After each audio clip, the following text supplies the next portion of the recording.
he commanded his entire army to march to the sea to attack Sri Lanka. He picked up his sword and was roaring as he led his armies forward. The ministers didn't know what to do. The soldiers, all they could do was obey. So he marched. His eyes were so angry. He was crying out, "Sita, Sita, I'm coming for you. I will personally bring you back into the loving hand of Ram. And I will destroy that 10-headed demon, that cowardice Rakshasa Ravana. On this very day, with this sword, I will cut off all of his heads. He will die at my hands." And everyone was listening to him. The army marched all the way to the sea. And he just ran right into the sea with his sword over his head. Hare Krishna. Entered the sea. And all of his ministers and soldiers, they didn't know what to do. He was going deeper and deeper into the sea until he was up to his neck. He couldn't walk any further. But he was committed and determined to swim to Sri Lanka with his sword. And if the soldiers didn't follow him, it didn't matter. He was not going to sit comfortably anywhere while Sita was abducted in the Ashok Grove of Ravana. So all of his people, they were staggered with disbelief. They were stunned. They did not know what to do. He was on the verge of death. He was swimming the ocean with his sword above his head. It was critical. But he gave his life, his soul, his everything to Lord Ramchandra. He worshipped him with love. And the Lord always protects his devotee. There was no other way to save King Sri Kulashekar. He personally saw Ram and Sita coming from the direction of Sri Lanka toward him. And Ram called out to him in a very joyous voice, "The war has just ended. I have just killed Ravana. And I have destroyed the entire Rakshasa dynasty. I have coronated my own devotee, Vibhishan, as the king of Lanka. And I am reunited with Sita. You see, here she is, holding my hand. My dear Kulashekar, it is because of your prayers that I was victorious. But now there's no need for you to go. The war is over." But meanwhile, Kulashekar was so deep in the water. Ram personally lifted him up in his own arms and brought him to the shore. Just as the Supreme Lord Sri Ramchandra lifts his devotee from the ocean of birth and death and brings to the shore of his eternal abode. Sri Ramchandra Bhagavan ki jai.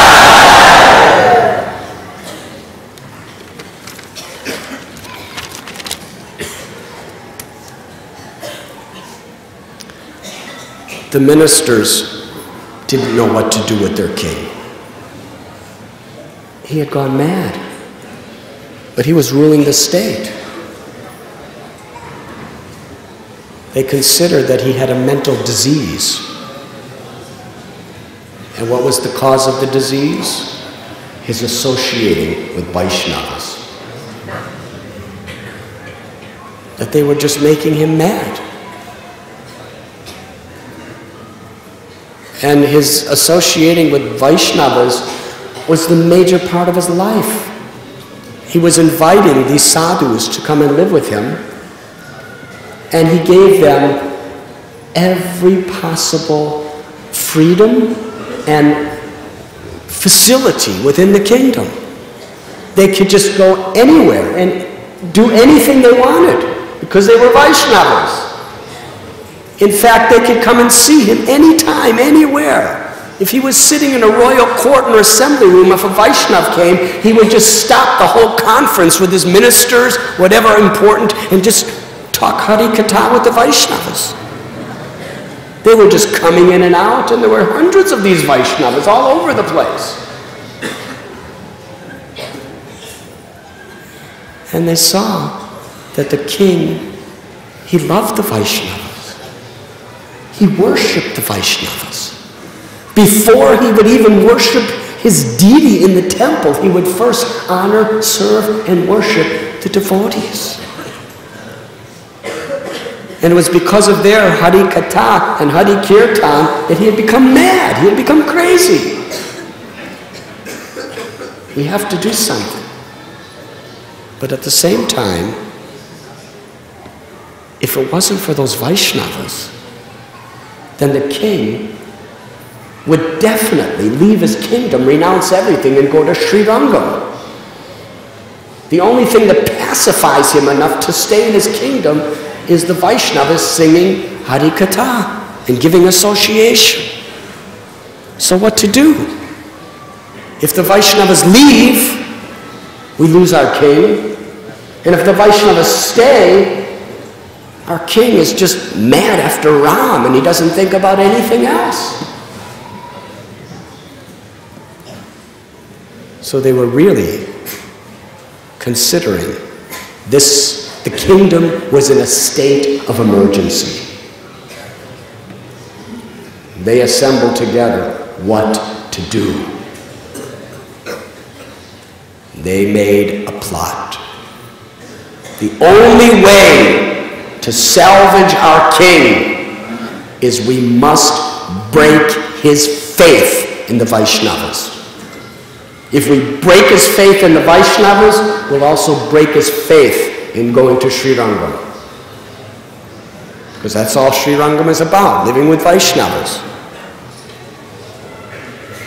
So what they did is from the deity's jewelry box, there was precious ornaments made out of priceless jewels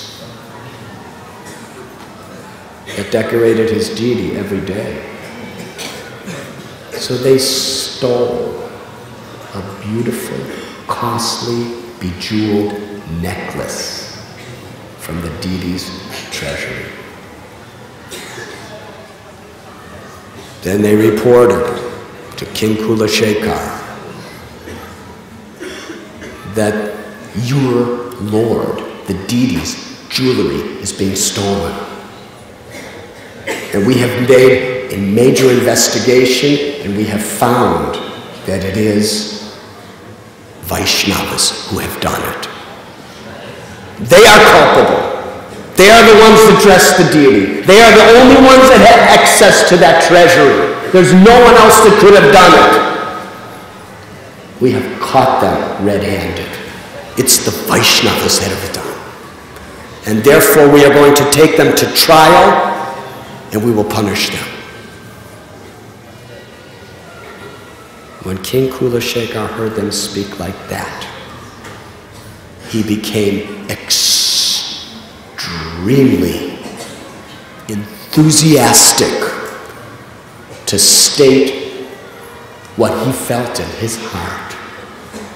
In a loud voice, thundering with emotion, he said, "A lover of God is incapable of stealing from the deity." This is simply impossible. It's impossible for a great devotee to even think of sinful things, what to speak of acting that way. These are holy men. These are people who have given their hearts and their lives to the service of God. They are living by the holiest virtues. I swear by their innocence. And just to show you my conviction, he called one of his assistants, "Bring me a vessel with a venomous cobra."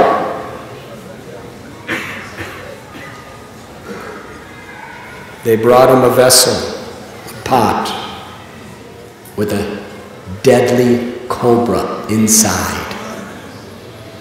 He said, "I will stick my arm in this vessel at this very moment. And I declare, if these Vaishnavas are innocent, there is no possible way that that cobra can cause any harm to my body. And I swear, if they are guilty, then that cobra will bite me with his venomous fangs, and I will die before you today." With these words, he plunged his arm into the vessel with the deadly cobra. And he took his arm out and said, "The lovers of God would never sin in this way. They are innocent." This was a very dramatic expression of his faith. His ministers bowed their heads at his feet and admitted their guilt, that actually we stole the necklace. They were so afraid. They were trembling to see what the king had just done. They said, "We stole the necklace. It was our plot. We thought you were going crazy, so we just wanted to get rid of these Vaishnavas. We beg forgiveness." But King Kulashekar is a devotee of Ram. And he really followed in the footsteps of Lord Ram. Just as Lord Ram,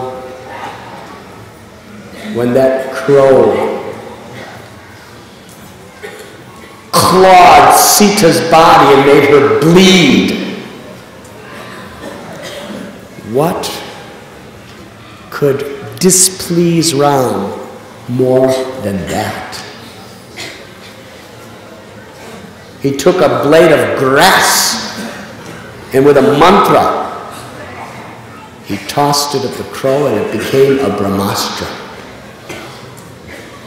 That crow flew to every part of the universe to escape. But the blade of grass was always like death personified right behind it, until the crow came back and put its head at the lotus feet of Ram and Sita and begged forgiveness. Ram gave forgiveness and shelter to the crow, even though he did a dastardly deed. In the same way, King Kulashekar, he forgave them, did not punish them, let them go free. However, after this incident, he was thinking in his mind, "No more shall I live with these vile, scheming ministers." What to speak of these ministers? This whole world of materialistic people is making me so weary.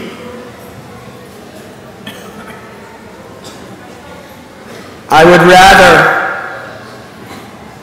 rather live in a blazing fire than be amongst men and women who have turned from God.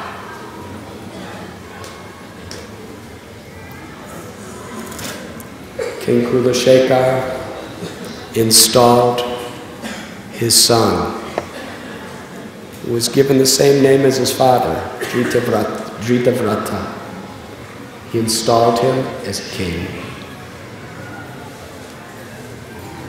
And King Kulashekar left behind that kingdom like Bharat Maharaj. He left behind all of his wealth, all of his fame, all of his prestige, like a person leaves behind stool on the ground. And he went to his cherished destination of Srirangam.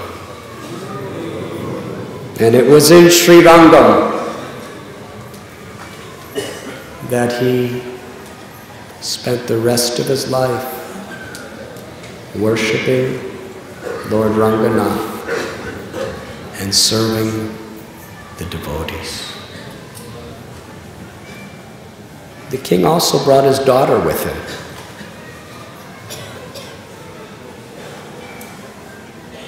And King Kulashekar, in his devotion, married his daughter to Ranganath, the Supreme Personality of Godhead. She was not an ordinary girl. Yes, for the rest of his life, he engaged in pure devotional service to the Lord and serving the devotees with great love. Sometimes he took pilgrimages to Tirupati, Kanchipuram, Ayodhya, Chitrakoot, these holy places. But his life, his soul, was Lord Ranganath.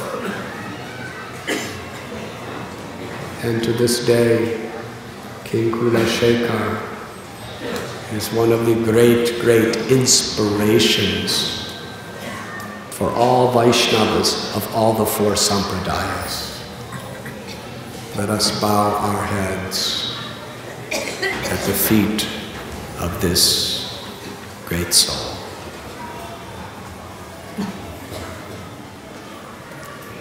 In regard to his daughter marrying Lord Ranganath, our Nityananda Prabhu asked me to say something about a similar personality who is so very prominent in South India. In fact, it is this month, yes? This month, practically all the Vaishnava temples and even Shiva temples dedicate this month to the great Alvar Andal.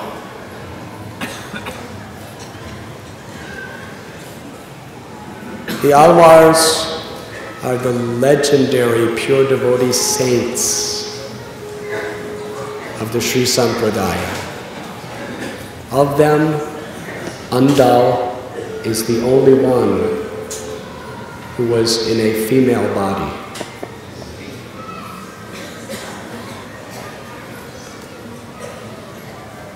In summary, there was a great devotee. His name is Vishnu Chitta. He had a garden of tulsi. That was his whole life. He was a very simple Brahmin. He had a deity of Vishnu, and every day he would just grow tulsis and pick tulsis and tulsi manjaris and make garlands and then offer them to his deity. That was his life and soul. He didn't want anything else except service to the Lord. And and offering tulsi to the Lord is so pleasing.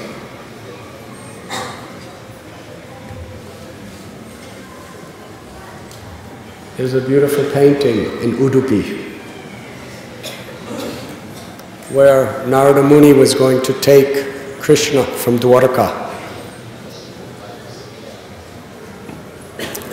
And the queens were very broken-hearted with the thought of imminent separation from Krishna.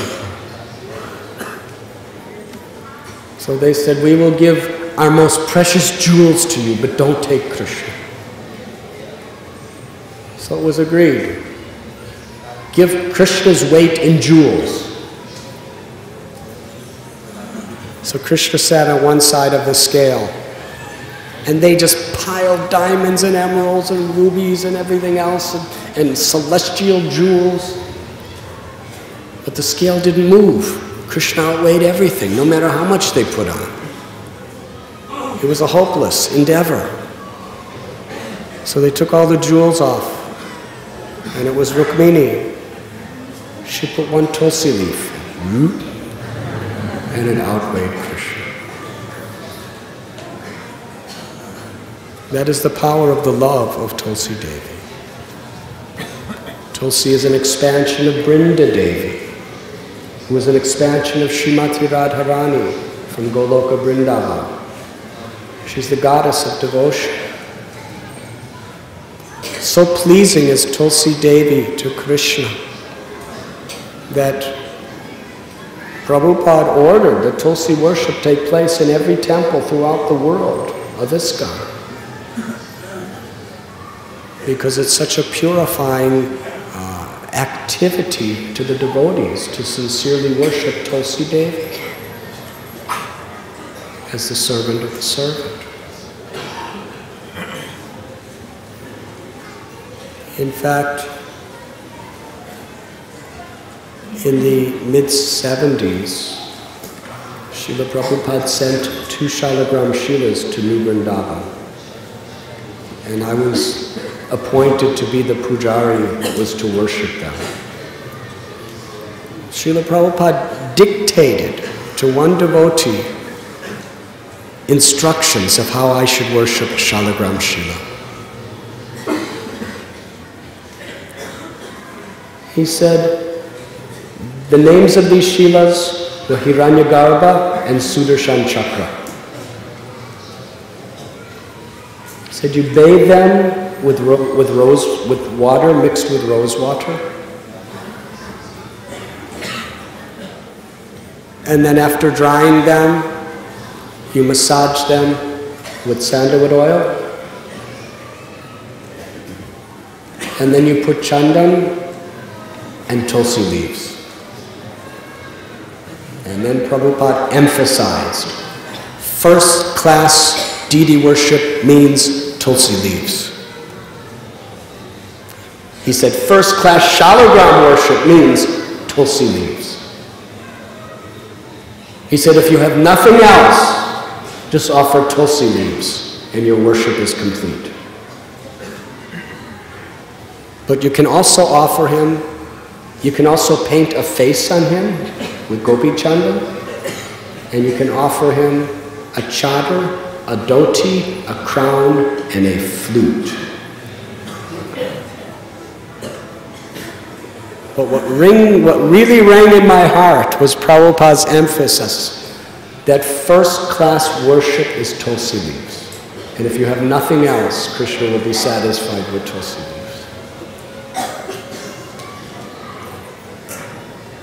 And for installed deities on our temples, every preparation we offer must have a tulsi leaf on it, if they are at all available.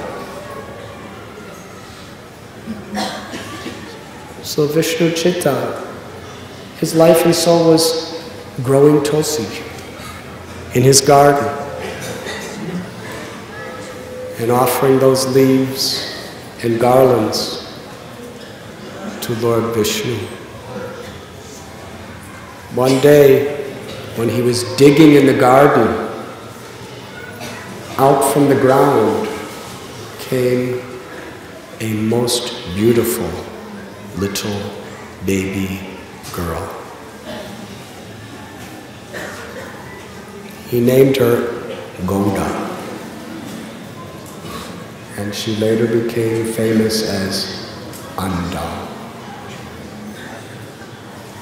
Just as Sita appeared as King Janak was digging with a plow the field of sacrifice, Anda was born from the ground, or appeared from the ground of the Tulsi garden.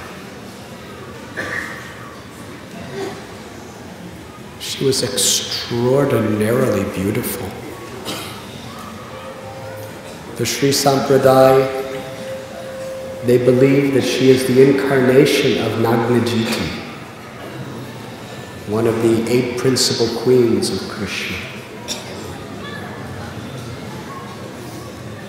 If I remember right, Krishna had to defeat, seven bulls in order to win her hand in marriage. She had such extraordinarily gentle and pure qualities. So beautiful in every way, both internally and externally. As she grew up, she had an intense, passionate love for Krishna. As a little girl, she was feeling deep separation from Krishna. She would practically constantly be crying for Krishna. She would go mad in a very similar way to the gopis of Vrindavan. Sometimes she would be so absorbed in Krishna, she would just start performing his pastimes. Krishna. She would ask the moon, she would ask the trees, she would ask the stars, have you seen Krishna? She was genuinely immersed in the gopis' mood of separation from Krishna. And this is how she spent her life.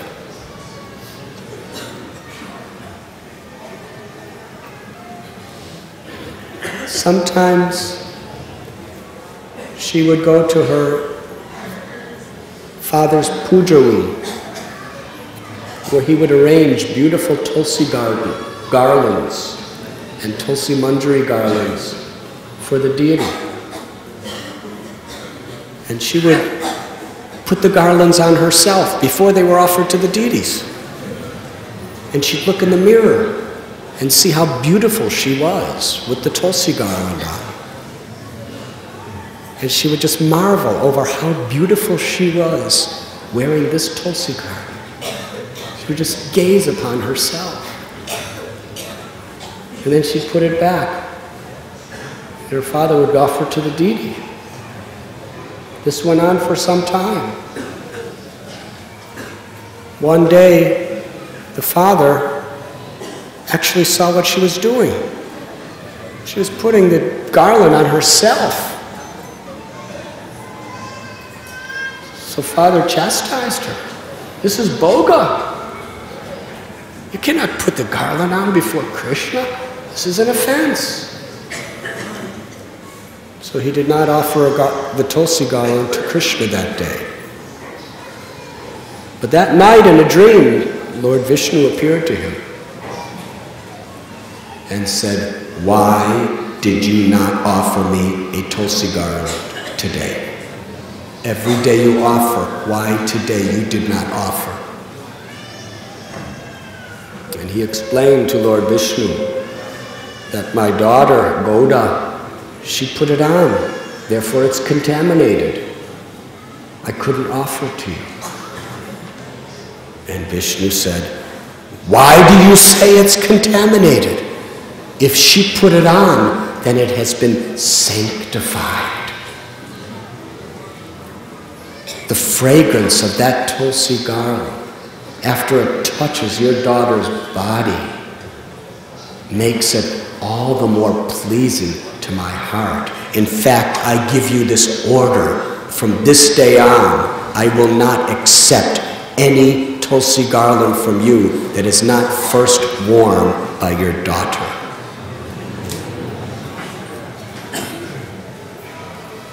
So then he understood that Andal was a very special personality.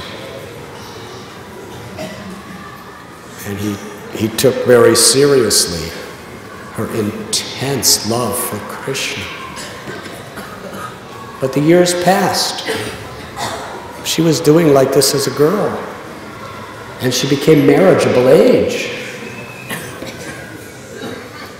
And her father inquired from her, we must make arrangements for your marriage. But she was very, very firm that I've already given my heart to Krishna. I will never marry any mortal man that is subject to birth and death in this material world. I have given my heart to Krishna. Father took her very seriously. He said, which form of Krishna do you want to marry?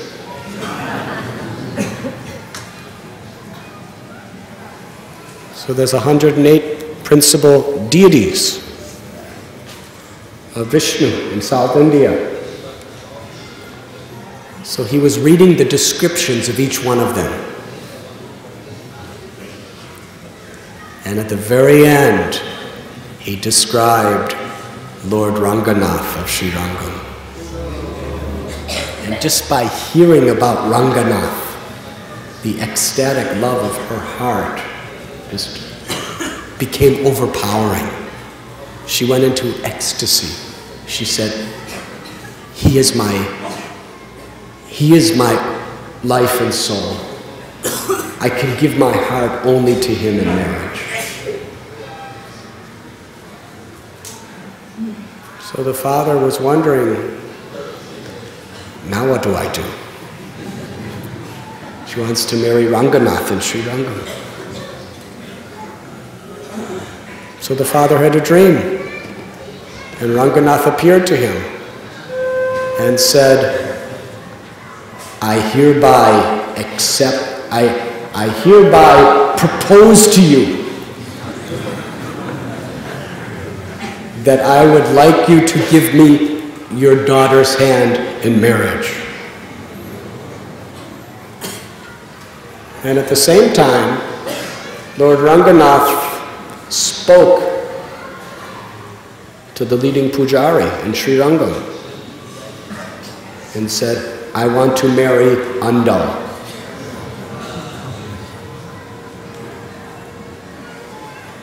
She lived in a village near Madurai, yes?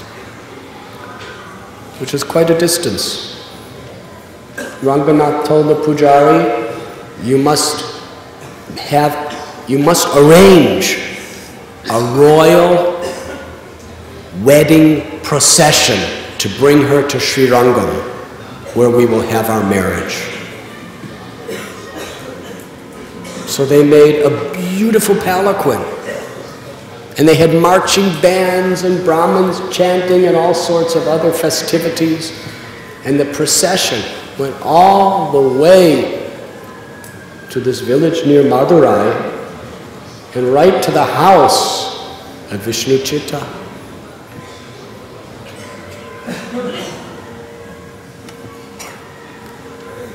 The people of Sri Rangam, everyone heard about this. This was something extraordinary. Ranganath's getting married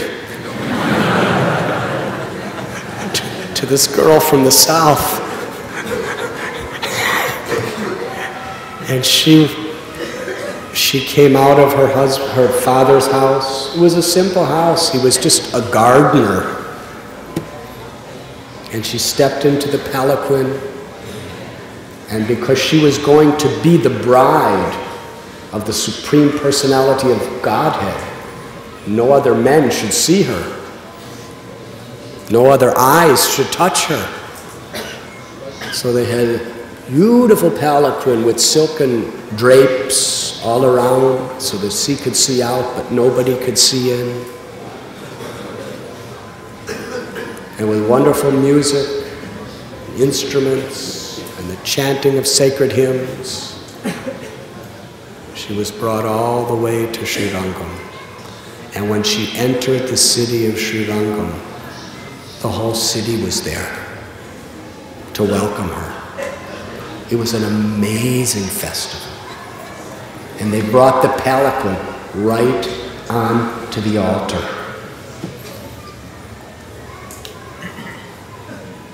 Then they opened the curtains,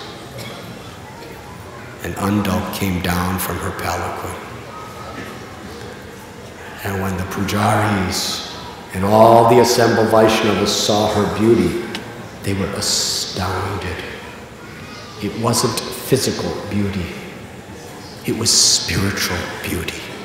She was radiating spiritual energy. And with folded palms, Undal, in a very shy way, she approached the deity of Ranganath.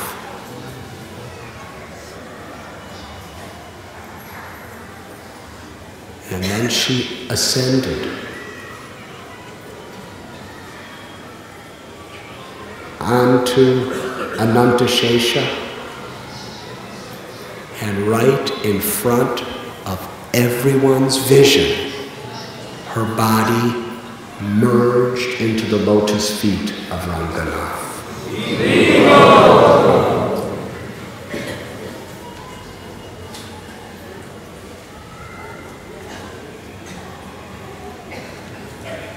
Srila Prabhupada explains, we don't want to become one with God in all respects, in identity.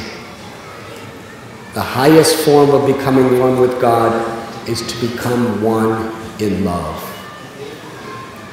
And this was personified by Undal. She merged into the eternal Leela of divine love with Krishna.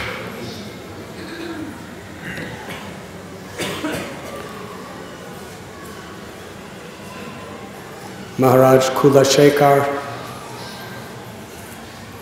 following in footsteps, also married his daughter to Ranganath. I don't know the details on that one. Nityananda Prabhu probably does.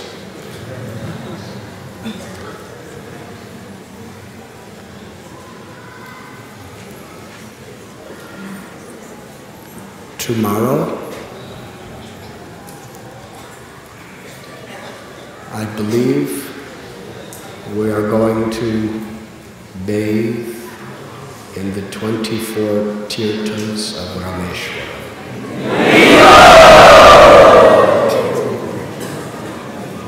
Now, it is not mandatory. If it is your wish, you may bathe in the 24 tirthas. Is anyone here know the schedule for tomorrow?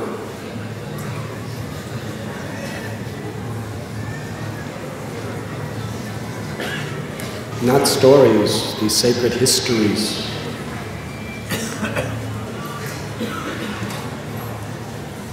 Because they so beautifully illustrate the Vyabhashayatmaka buddhir ekeha kurunandana bahushaka hyanantascha buddhayo vyabhashayana. How a devotee wants to deeply absorb him or herself in the remembrance of Krishna. And how the Lord reciprocates with the love of his devotees in such beautiful ways.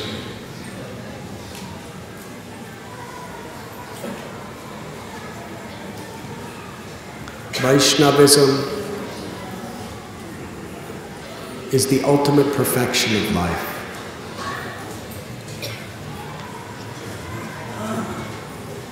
In fact, Vrindavan Das Thakur, he has written that to be called a Vaishnava and to receive the title Das or Devi Dasi is the highest platform. It is greater than being a king.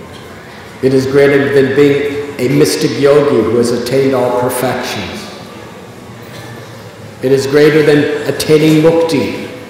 It is greater than attaining the power of a demigod. Is attaining the title Das or Devi Dasi.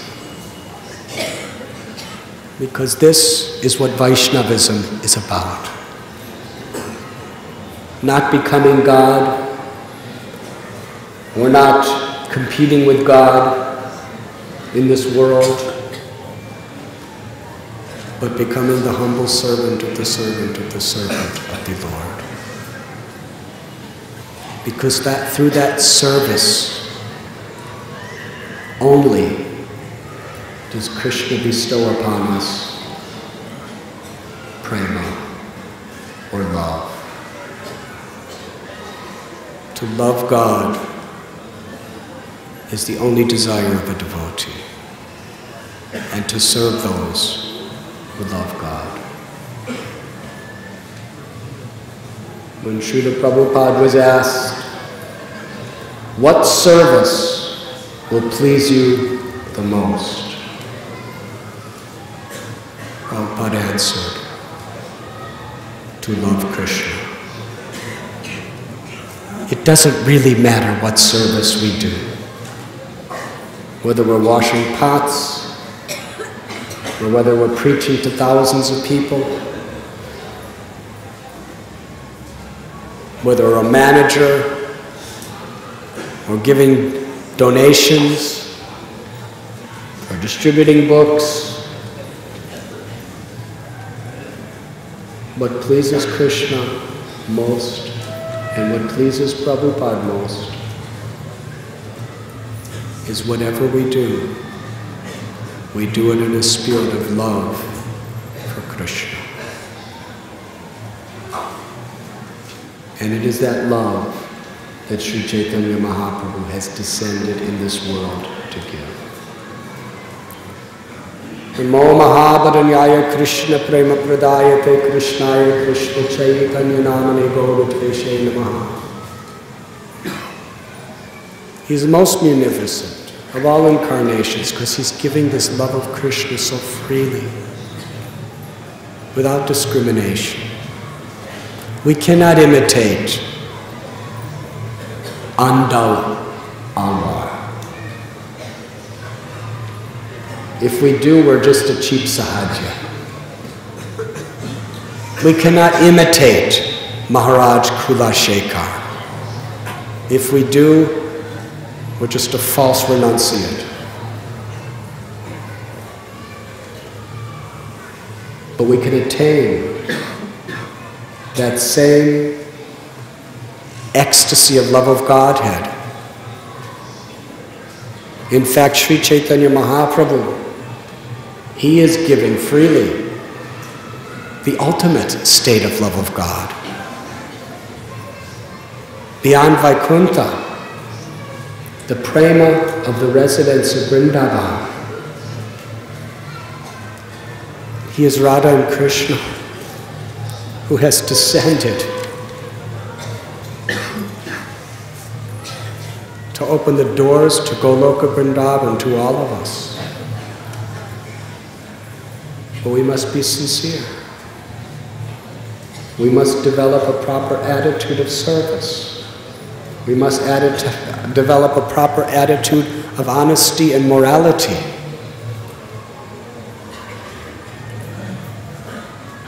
And in this age of Kali, there's no other way to reach this love except through the chanting of the holy names. Kalera dosanide rajan asti hekama kirtanadeva krishna samukta sangha parapuja. In this ocean of faults of Kali, there is a benediction. One can attain the supreme perfection of liberation, the prema of the residents of Vrindavan, simply by chanting God's names. But how do we chant these names? We have to please Krishna through our chanting. Krishna doesn't have to appear in his name just because you want him to. You have to chant in a spirit that pleases him. Trinada Bisunichena, Taro Ibaseshvana, Amanina Manadena Kirtaniya Sadahari. We stress this because it's not simply an aspect of bhakti. It's the heart of bhakti. Humble like a blade of grass, tolerant like a tree, ready to offer all respect to others and expect none in return. Then we could chant the name constantly. There's no way around that verse. You cannot jump over that verse and reach Nadanam Najanam Sundari. I do not want wealth. I do not want beautiful opposite sex. I do not want fame and fortune. I do not want liberation. I only want your unconditional service. You cannot pray that way. It's not possible unless first you sincerely surrender to Trinada Pisunichena. It's like the gateway to ecstatic love. You have to get through that gateway. You can't jump over a wall. The walls are too high. You can't dig a tunnel underground. You have to go through the gateway of Trinada Pisunichena if we want to chant the name of the Lord in a way that Krishna will manifest his full potency in his name. So simple.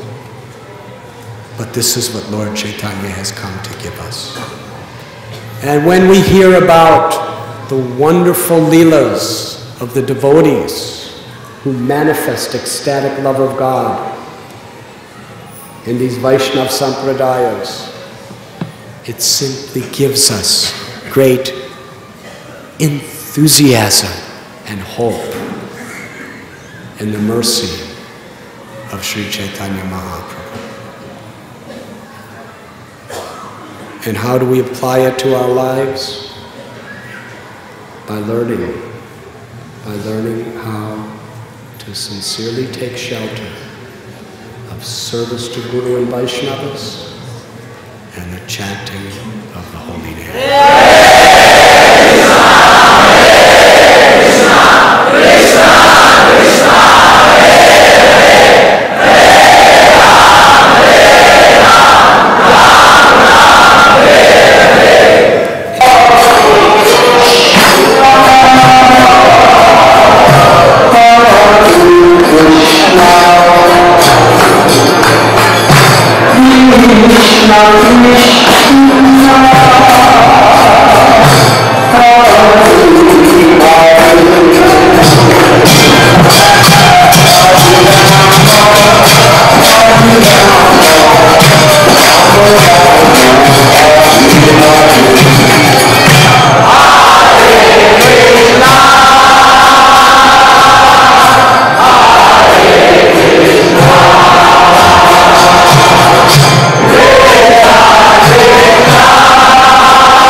Hare Krishna.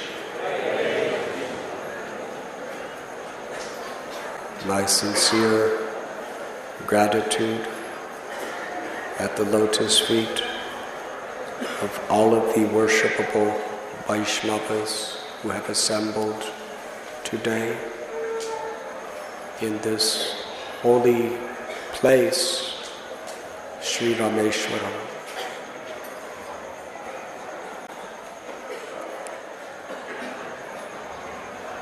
Tomorrow, we will be leaving in the early morning for a very important holy place. Because of time restraints,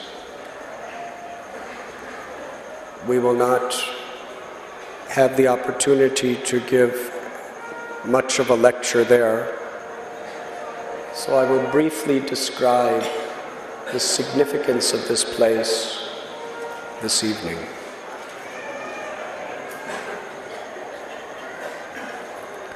I will begin in Krishnadas Kaviraj Goswami's Sri Chaitanya Charitamrita, which is made available to the entire world by His Divine Grace, A.C. Bhaktivedanta Swami Prabhupada. We are reading from Madhya Lila, chapter 9.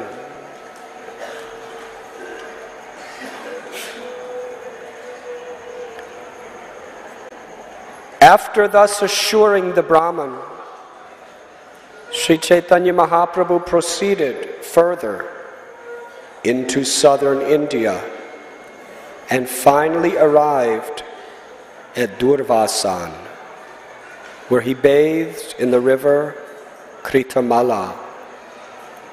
Purport by Srila Prabhupada. Presently this Kritamala river is known as the river Bhagai. This river has 3 tributaries.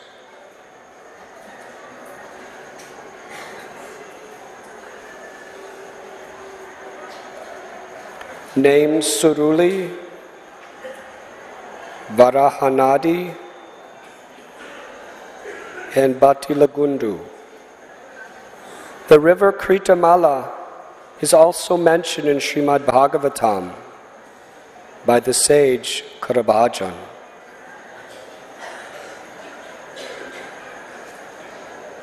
Durvasani Raghunathe Koila Darshan Mahendra Shaile Parasurama Koil Vandan. At Durvasan, Sri Chaitanya Mahaprabhu visited the temple of Lord Ramchandra. And on the hill known as Mahendra Shaila, he saw Lord Parasuram. Purport by Srila Prabhupada. In Durvasan, or Darbhasayan, there is a temple of Lord Ramchandra located 7 miles east of Ramanada. The temple overlooks the ocean.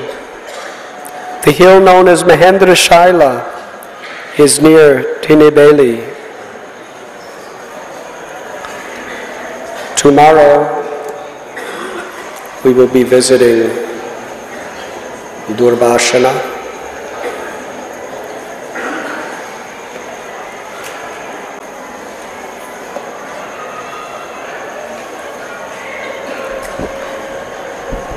In order to understand the geography of Setubandha or Rameswaram, it is necessary to understand this pastime.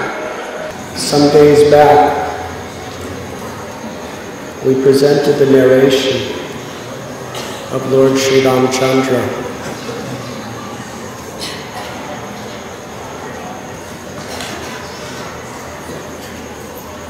who upon seeing the vast ocean lamented in separation from Sita. At Kishkinda Kshetra, Hanumanji reported to Sri Ram the exact whereabouts of Sita Devi,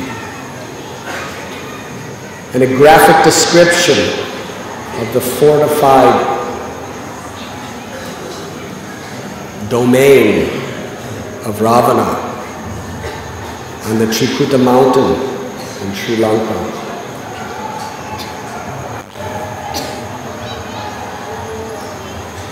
After making strategic plans, they immediately departed from Kishkinda. Tens of millions of monkey soldiers marching, with Hanuman carrying Sri Ramchandra and Angada carrying Lakshman, leading the way. And then they came to the seaside. Hanumanji was the only one of all of those monkey soldiers who had the strength to leap across that ocean.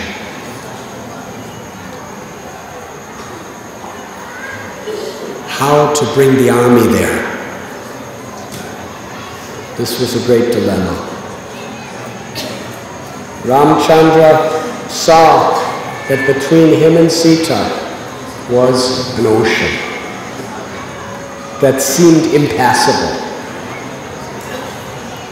Thus he lamented.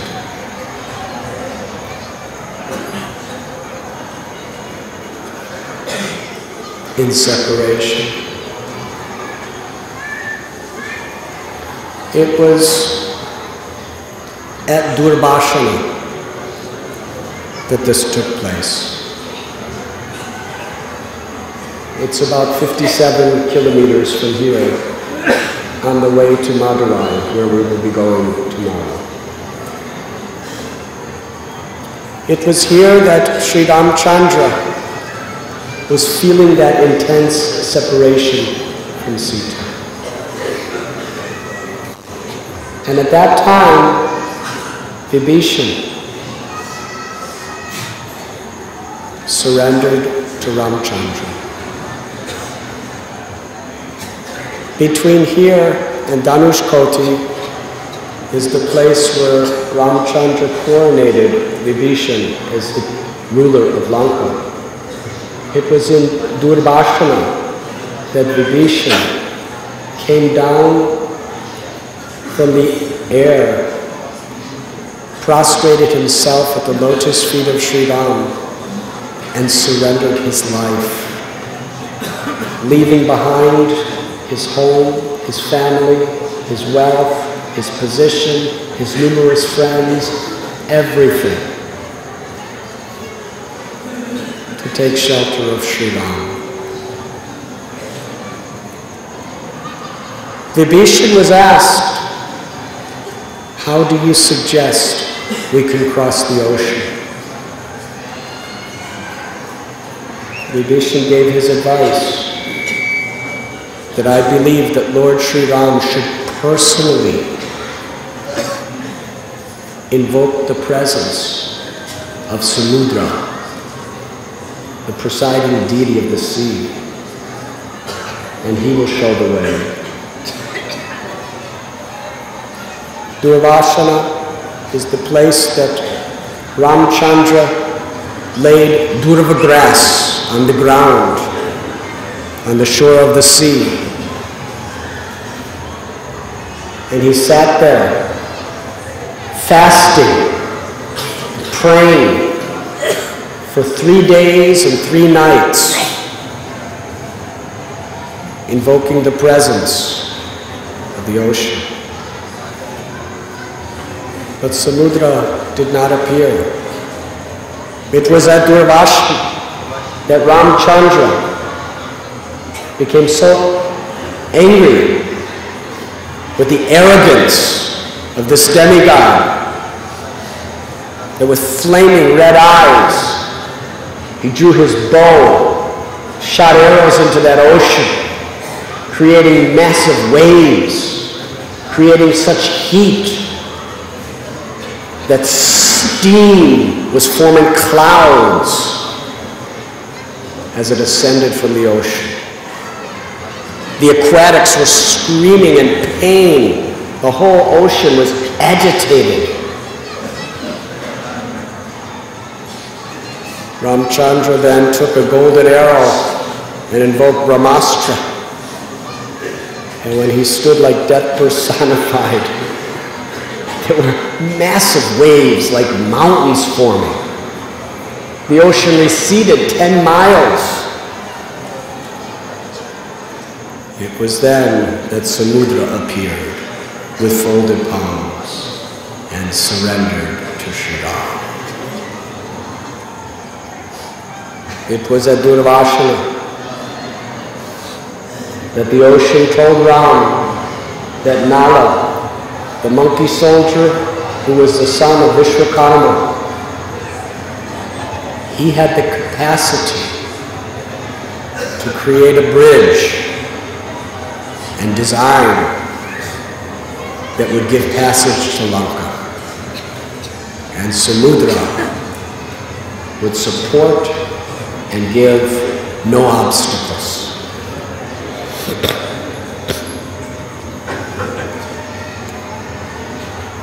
It was there from Durvashana that the bridge began. Nala commanded all of the monkey soldiers to bring gigantic rocks, gigantic trees. They piled them on the shore till there were mountains of such materials. And by the grace of Sri Ram and by the love of all of these devotees, all the rocks and trees floated effortlessly. In a matter of 5 days, they built a bridge out of rocks, trees, bound together tightly with creepers and vines. It was 80 miles wide and 800 miles long. Has any man ever made a bridge like that in history? And where we are sitting is part of that bridge. Durvashana was the seashore, and the bridge went from there all the way to Sri Lanka. There were so many monkey soldiers. Not only did they cover the whole bridge, every inch of it, all the way from Sri Lanka, where Vibhishan and his 4 ministers were protecting that end of the bridge from any rakshasas to create any problems. And after some time, they were all the way, 800 miles in Sri Lanka. The entire bridge was swarming and swarming with multitudes of gigantic monkey soldiers holding trees and rocks as weapons and just roaring in anger toward Ravana. And plus, on the shore at Durvasana, still, there was like another ocean of monkeys there. It was a huge army.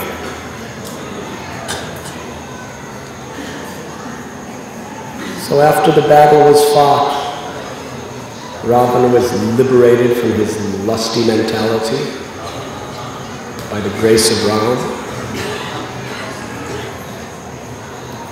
Sita was returned to Ram.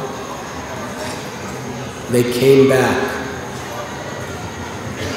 to this place, which was part of the bridge. What is that called? Land reclamation from the sea. And Vibhishan, being coronated as the king of Lanka, he requested Ram that it's very dangerous to have this bridge for his ruling of Sri Lanka. So please break this bridge so that people cannot have free access back and forth. So it was a Dhanushkoti that Ramchandra placed his bow, and with his bow he effortlessly cut the bridge. He cut it in an arched bow shape from Dhanushkoti all the way back to Durvashana. Yes?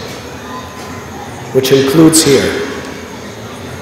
Therefore, from Durvashana to Dhanushkoti, this land region is called Setubandha, because it is actually what remains of the bridge created by Sri Ramchandra, Hanuman, and all of the monkeys. And it was here that to worship and show his love for his devotee, Sri Ramchandra installed the deity of Rameswaram, Lord Shiva, and worshipped him. So tomorrow we will be going to Durvashana, where the bridge began, where Ram humbled the ocean, and where Vibhishan surrendered his life to Sri Ram. And we'll be seeing some beautiful temple of Lord Ram lying down on the durba grass fasting. Yes? And while we're there, we'll get nice tour. So please be very much in a grateful and attentive state of mind when we reach Durvasana tomorrow, following in the footsteps of Lord Chaitanya Mahaprabhu.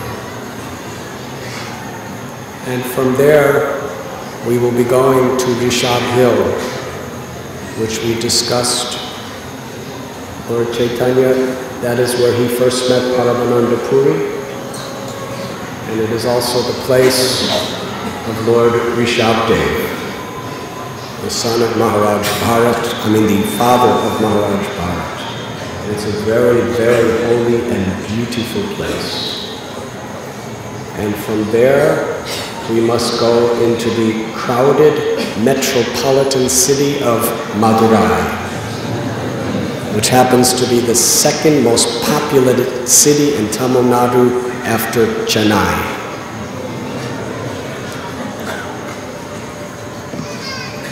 So tomorrow there will be some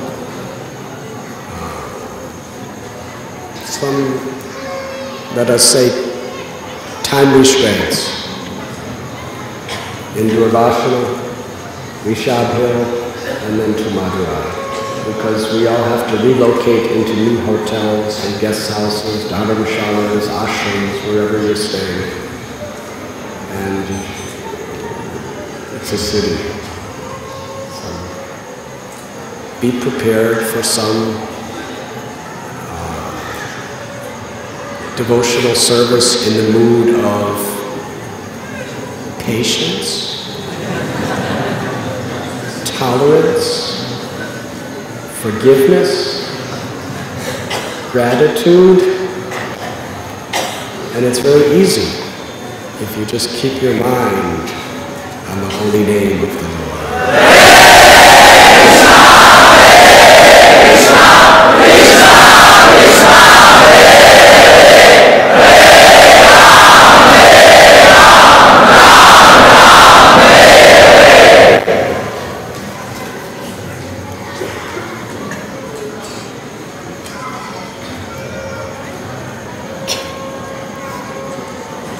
With your permission, I will speak something more, continuing Lord Chaitanya's South Indian tour.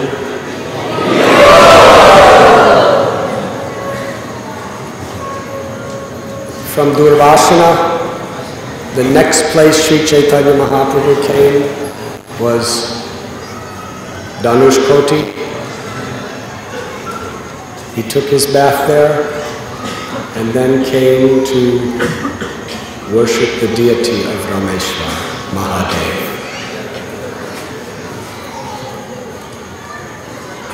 Many of you took your baths in the 22 tirthas today.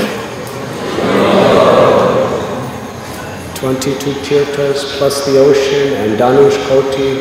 These 24 baths are very sacred. And after taking these baths, to have the darshan and offer your prayers to Rameswaram Mahadev is considered a very pleasing act of devotional service.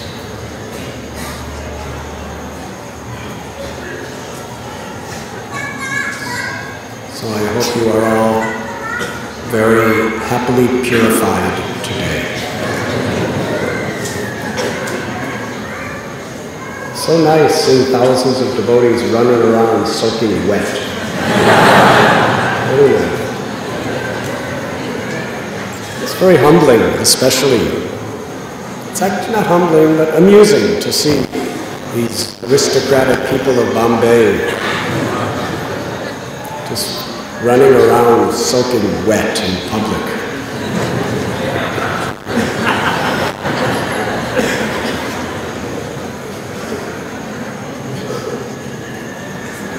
Soaked with holy waters.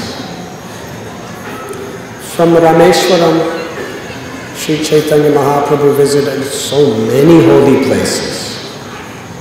Krishnadas Kaviraj Goswami admits that Lord Chaitanya visited every holy place. And in South India there are so many holy places, big holy places, little holy places, famous holy places, unknown holy places. Some holy places only Lord Chaitanya knew. It's the Supreme Personality of Radha. He was establishing holy places. Factually, wherever he placed his lotus foot became a holy place.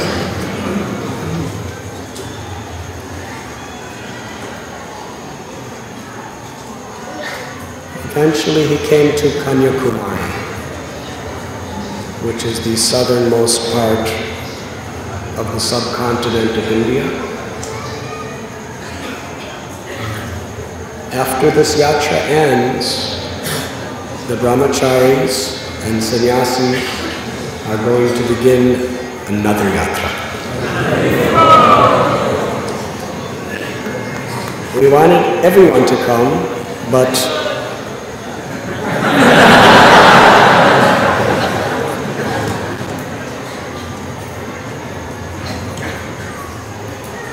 by Krishna's arrangement, it didn't work out like that.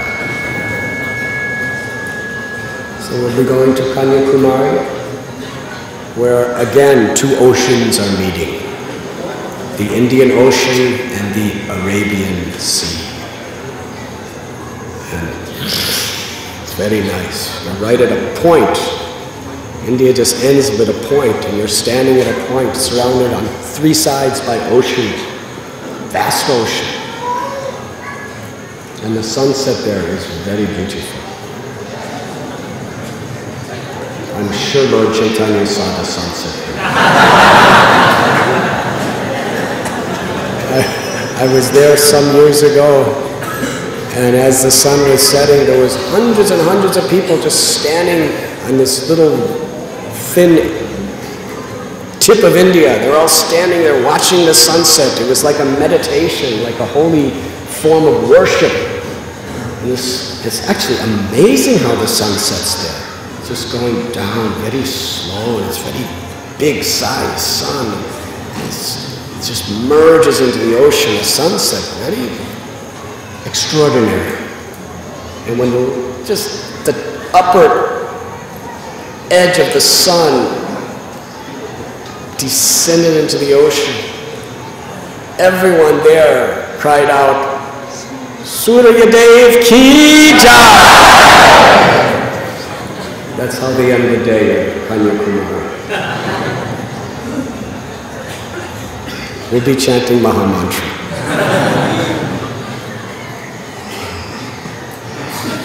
From Kanyakumari, following in the footsteps of Lord Chaitanya, the brahmacharis will be going to the Adikeshava temple. And then we will go to Anantapadmanabh temple, and Janardhan temple, and Trivandrum and Varakala. And what I think will be done is the brahmacharis will go on behalf of the whole congregation. So through them you will enjoy all these holy places. But we know you have to get back to your work and your families and your school and your in-laws. You have so many exciting, ecstatic duties to perform. Bhagavad Gita says, better to perform your own duty than to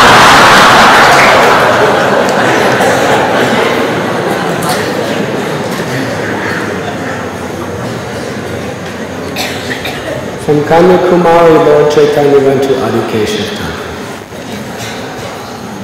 First he bathed in the very holy river Payasvini. The Payasvini river is mentioned in Srimad Bhagavatam. It describes in these rivers of South India, Kritamala, Payasvini, Kaveri, many great purified saintly Vaishnavas will be born. Lord Chaitanya blissfully bathed in Payasvini river, just like the brahmacharis will do on January 7th. And then from there, he visited Adikeshava temple. Adikeshava is very much in the same mood as Ranganath.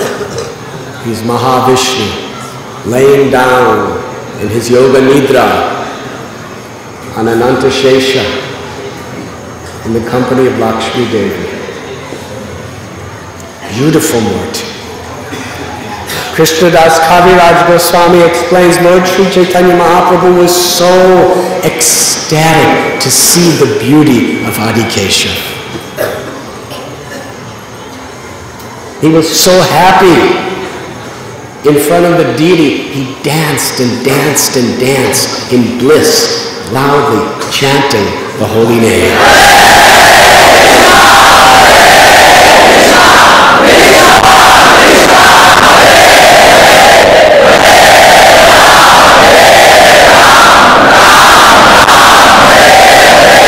Even today, this temple is not in a town, it is not in a city, there are no shops around it. It's just in a countryside of very peaceful, quiet fields with a river flowing beside it. Beautiful place.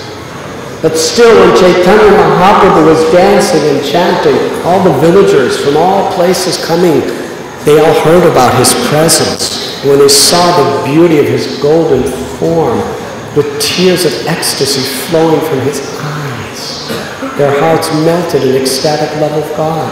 And Lord Chaitanya Mahaprabhu induced everyone to surrender to Krishna and chant his holy names. In Adikeshava temple, he met Brahmins who were pure devotees, very great devotees. And he had discussion with them. And while he was there, one of the most historical events of Gaudiya Vaishnava history manifested. It is written in the pages of Sri Chaitanya Charitamrita, and we are benefiting from this event practically every day.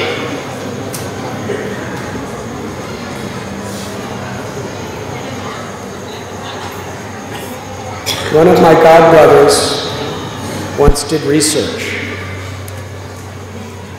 of who Prabhupada quoted the most in his books and in his lectures, besides Krishna. He quotes Krishna the most, and Vedavyasa, of course. But besides quoting, as far as great devotees, the person Prabhupada cites most and quotes his verses is Lord Brahma. It was at the Adikeshava temple that Sri Chaitanya Mahaprabhu discovered a scripture that was lost to the world.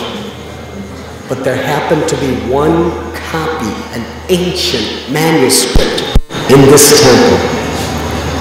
It was Brahma Samhita. The 5th chapter. When Sri Chaitanya Mahaprabhu heard this being sung and studied it carefully, he considered this is the crest jewel of literatures. It is an essential literature for all Vaishnavas. It perfectly establishes the principle of Achintya Veda Veda Tattva. It describes the supremacy of Govinda, the Lord of Vrindavan, as the original fountainhead of all personalities of Godhead. It describes in such wonderful terms, philosophically, the relationship between Krishna and Mahavishnu. Krishna Karanat Dakshay Vishnu, Garbo Dakshay Vishnu, Kshiro Dakshay Vishnu, Krishna and Lord Shiva, Mahadev, Surya, Ganesh, Durga. And it describes the glories of pure devotional service. Premanjana Churita Bhakti Vilochane. Only by eyes that are ornamented with love can we see Krishna, Shyam Sundar, as he is. It describes the supreme glory of Goloka Vrindavan in relationship to the material world. Mahesh Dham, Vaikuntha Dham. It describes the Lord in relationship to his various incarnations like Sri Ramchandra. All of this is in the Vedic scriptures. But Lord Brahma, who is the original father of all living beings, the original guru of this universe, and from whom Krishna manifested all the Vedas, he just took the essence of all the Vedic scriptures and spoke so eloquently in the form of the song Brahma Samhita. Sri Chaitanya Mahaprabhu, he was ecstatic. Immediately upon seeing this treasure of the literature, Lord Chaitanya copied it. Copied the entire 5th chapter of Brahma Samhita and kept it with him as a great treasure. So on behalf of all of the assembled devotees, the brahmacharis will be chanting Brahma Samhita with great love at the Adi Keshav temple. And someday, if you like, we will take full yatra there also. Beautiful place, wonderful place.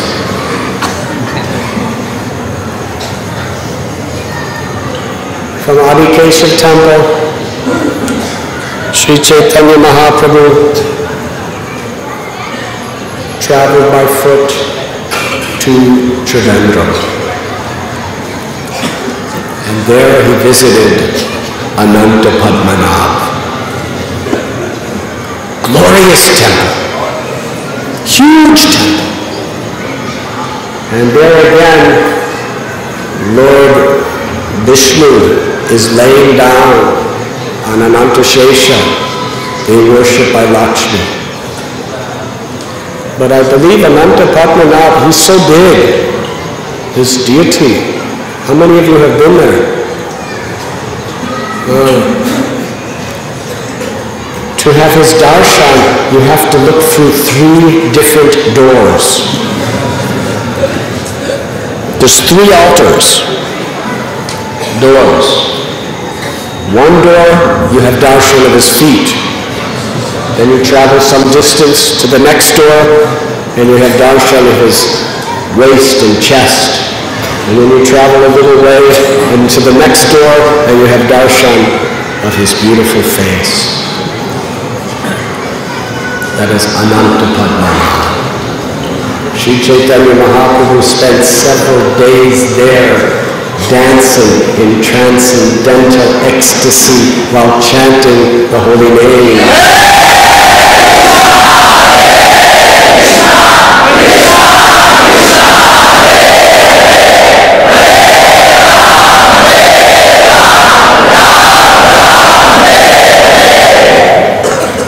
From the Padmanabh Mandir, Lord Chaitanya traveled to a village called Varakala. It's a very simple village, surrounded by coconut trees. There is the temple of Janardhan. Lord Chaitanya Mahaprabhu, in ecstatic love, worshipped this beautiful deity of Janardhan. For several days he remained there, with his arms raised, dancing and chanting and inducing all the village people of that locality to surrender to the Harinam Sankirtan party.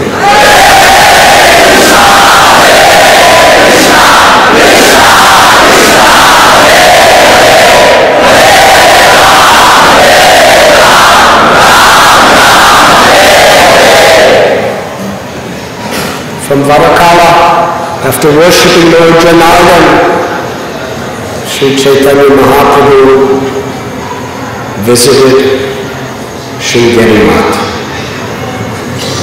which is the world headquarters of Sripad Shankaracharya. Now all Krishnadas Kaviraj Goswami says is Lord Chaitanya saw Sringeri Math. So I cannot speak too much more than that. But we know Sripad Shankaracharya was an avatar of Lord Shiva, who was specially, the scriptures describe, he was specially sent by Lord Vishnu to descend in the age of Kali for several reasons. One reason was to accelerate the effects of Kali by creating this Mayavad philosophy. He would appear as if in the form of a Brahmin boy. Another reason,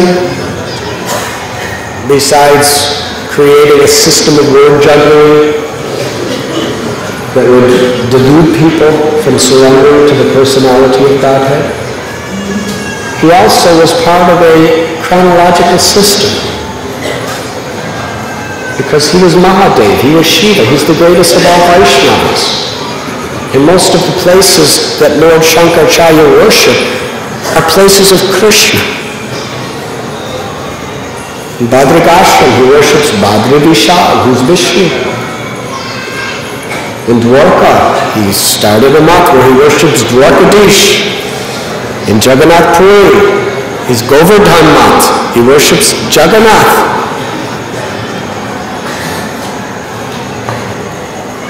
So Shankaracharya, after Lord Vishnu appeared as Buddha to establish non-violence and expose the corrupt Brahmins who were, in the name of the Vedas, propagating illegal animal slaughter, he established ahimsa, meditation, and very high standards of morality. But in the process, he had to deny the Vedas, which were so grossly misinterpreted. But it was Lord Shiva who appeared as Shankaracharya, who, with such brilliance, re-established the authority of the Vedas throughout the whole of India, and literally drove the nihilistic Buddhists out of the country. And that actually established the platform which Sripad Ramanujacharya, Yamunacharya, Madhvacharya, and then Sri Chaitanya Mahaprabhu could actually establish what is the essence of the Vedas. Sarvataramam prityaja mamekam sharanam vraja. Aham tvam sarvapapebhyo mokshayishamina. To surrender to Krishna, the personality of Godhead. So therefore, although devotees, they do not listen to Mayavad philosophy. Srila Goswami explained to Bhagavad Acharya, whose relative had written some beautiful poems, beautiful poetically, but they were tinged with Mayavad. Srila Goswami said, when a devotee hears Mayavad philosophy, his heart or her heart breaks. Because Mayavad means that everything except the impersonal Brahman is Maya. Krishna's form is illusion. Krishna's qualities are illusion. Krishna's pastimes are illusion. Krishna's abode are ultimately illusion. Krishna's holy name is ultimately illusion. Anything that has form, anything that has substance is an illusion. Sri Chaitanya Mahaprabhu, when he was speaking about Prakasananda Saraswati to Murari Gupta, he said this sannyasi in Varanasi,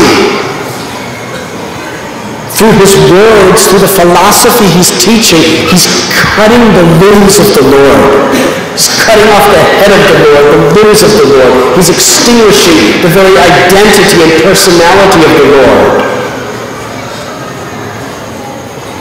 Lord Chaitanya Mahaprabhu told Mukunda, he said, Mukunda, he associates with devotees, then he associates with Mayavadis. What is that like? To God, that is like, it's like going to a Brahmin, touching his feet, and then picking up a club and smashing him on the head. Hare Krishna. That is Mukunda. I never want to see his face. Hare Krishna.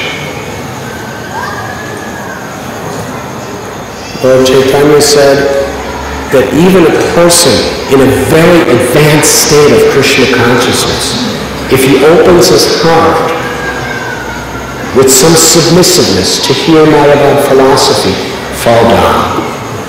Even from the spiritual platform. That is how powerful this Mayavad philosophy is. Because the tendency of the soul, in its when we misuse our independence, is to want to be the enjoyer. And Mayavad philosophy is telling that devotional service is ultimately an illusion. You can practice devotional service for some time to get purified, but once you're purified, you don't need it anymore. You have to go beyond it. Yes?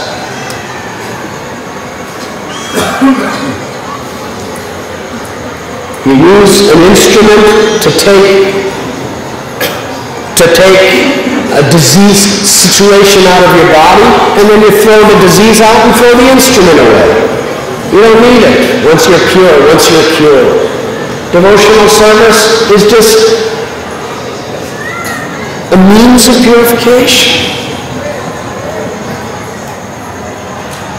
And once you're purified, forget the name of God. Forget the path of bhakti. You've done it. You've made it. Hare Krishna. This philosophy breaks the heart of a devotee. Not only does it break the heart of a devotee, but it has the power of creating a great disturbance to our service attitude. Therefore, when Lord Chaitanya Mahaprabhu was teaching Sanatana Goswami, the first teaching that he established, the foundation of all knowledge that he was going to build upon, was Jivara Swarapur Krishna Nityadas, that we are eternal servants of Krishna. We're not Ramdas until we become Ram. That is the Mayavad conception. You'll be Ramdas. But then when you perfect being Das, you become Ram. Hare Krishna. But a devotee wants to be the servant of the servant of the servant of the Lord forever. So we do not accept the Mayavad philosophy that Shankaracharya taught. But we honor, we worship, and we love him. We adore him. Because he taught it under the order of the Supreme Personality of Godhead, and he is Vaishnava Yathashram. He is the greatest Vaishnava. And at the end of his career, Bhaja Govindam, Bhaja Govindam, Bhaja Govindam. He told his followers, just worship Govinda, worship Govinda, worship Govinda, you fools and rascals. All this word jugglery that I have given you is not going to save you at the time of death. Hare Krishna. So Mahaprabhu saw Shringeri Mat. That's really all I can say about it. And then from there, Lord Chaitanya went, I forgot. Previous to Shringeri Mat, Lord Chaitanya, actually Krishnadas Kaviraj Goswami describes Lord Chaitanya visited so many holy places. He's only mentioning a few. And even then, they're not in chronological order. So I'm very happy about that. It makes my narration much easier to tell. Sri Chaitanya Mahaprabhu came to a place, Malava Desh. Does everyone know what happened at Malava Desh? That was where they came across a nomadic tribe called the Bataharis. Yes. These Bataharis, they were, how do you pronounce it? Yes. They were, Prabhupada explains, they dressed like sannyasis.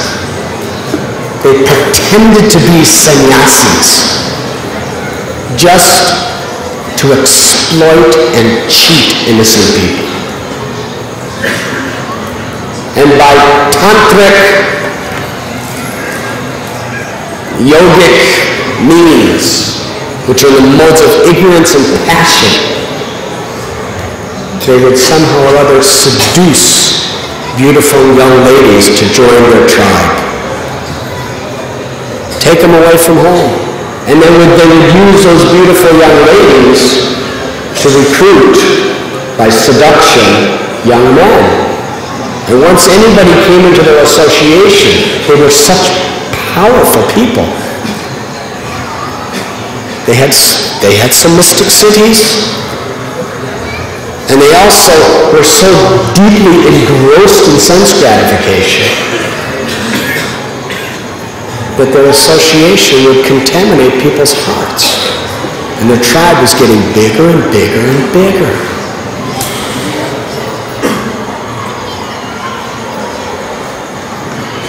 So one morning, Lord Chaitanya's own servant, Kala Krishnadas, was attracted by the Bataharis.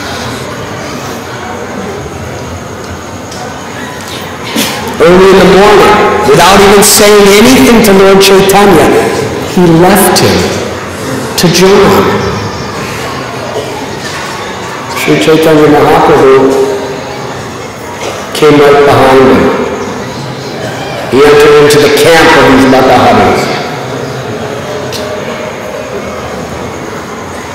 And with respect,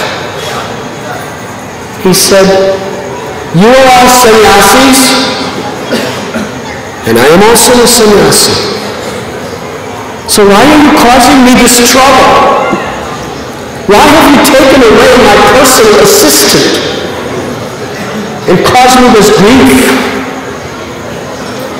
You please return him right away." They were such vicious dacoits that when Lord Chaitanya respectfully asked just to give back assistant, they picked up deadly weapons and ran to Sri Chaitanya Mahaprabhu to injure him. But as soon as they ran to the Lord with their weapons, the weapons fell from their hands and started slicing, stabbing, and chopping their own limbs. Hare Krishna.